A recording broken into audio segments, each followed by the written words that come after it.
Hello viewers, আজকে আবার নিয়ে এলাম নতুন একটা শীতের পিঠা নিয়ে। আজকে নিয়ে এসেছি চিতই পিঠা। এই যে আপনারা দেখতে পাচ্ছেন আমার বাসায় এই চিতই পিঠা বানানো হয়েছে। এখন আমি এই চিতই পিঠা ভক্ষণ করিব এবং আপনারা দেখিবেন। দেখিয়া দেখিয়া যদি আপনাদের মনে উদয় হয় যে এটা খাওয়ার দরকার, তাহলে আপনারা বাড়িতে বানাইবেন এবং নিজেরা খাইবেন। তো এখন শুরু করা যাক। এই চিতই পিঠাটা আমরা খাবো আজকে।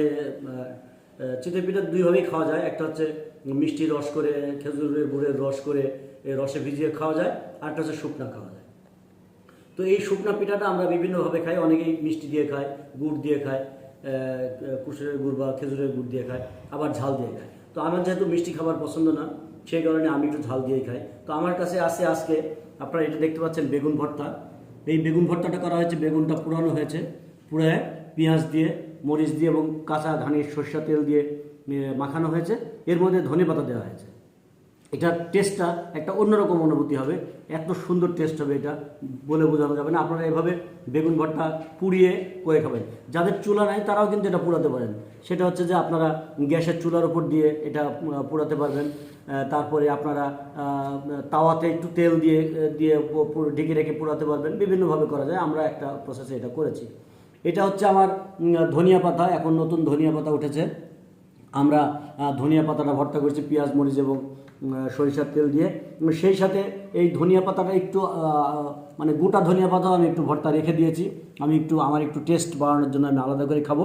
আর আমার মেয়ে যেহেতু ধনিয়া পাতা জিনিস খায় না, এই কারণে তার জন্য রাখা হয়েছে হচ্ছে পেঁয়াজ মরিচের ভর্তা। সে ওইটা দিয়ে এবং বেগুন ভর্তা দিয়ে একটু খাবে।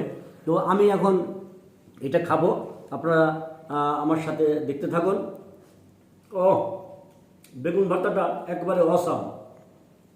আমার স্ত্রী এত সুন্দর করে বেগুন ভর্তা করেছে যে এটা কল্পনা করা যাবে। তবে এই বেগুন ভর্তাতে কিন্তু একটু বেশি ঝাল হতে হয়, আর সরিষার তেলটা একটু বেশি দিতে হয়। খাঁটি সরিষার তেল হলে এর মজাটাই আলাদা। এবার আমরা দেখি একটু ধনিয়া পাতাটা কেমন হয়েছে। একদম টাটকা নতুন ধনিয়া পাতা আজকেই কেনা হয়েছে, সেই ধনিয়া পাতাটা থেকে করেছি আমরা। এটা কিন্তু ধনিয়া পাতাটা পাটায় বেটে তারপরে আমরা কাঁচা মরিচ এবং পেঁয়াজ দিয়ে সরিষার তেল দিয়ে মাখিয়েছি। দেখি, ও হা হা হা, মুরব্বি একটু খেয়ে যান। এটা হচ্ছে মরিচ ভর্তা। এটা সাধারণত আপনারা খেয়ে থাকেন, অনেকেই গ্রামের মানুষ যারা আছে সাধারণত খেয়ে থাকে। এটা অ্যাজ ইউজুয়াল, তবে ঝালের পরিমাণটা একটু বেশি, কেননা একদম পরিপুষ্ট ঝাল। এটা হচ্ছে আমার জমির ঝাল, বাড়ির পিছনে যে বাগান আছে সেখানকার। এটা ধনিয়া পাতার গোটা পাতা ভর্তা।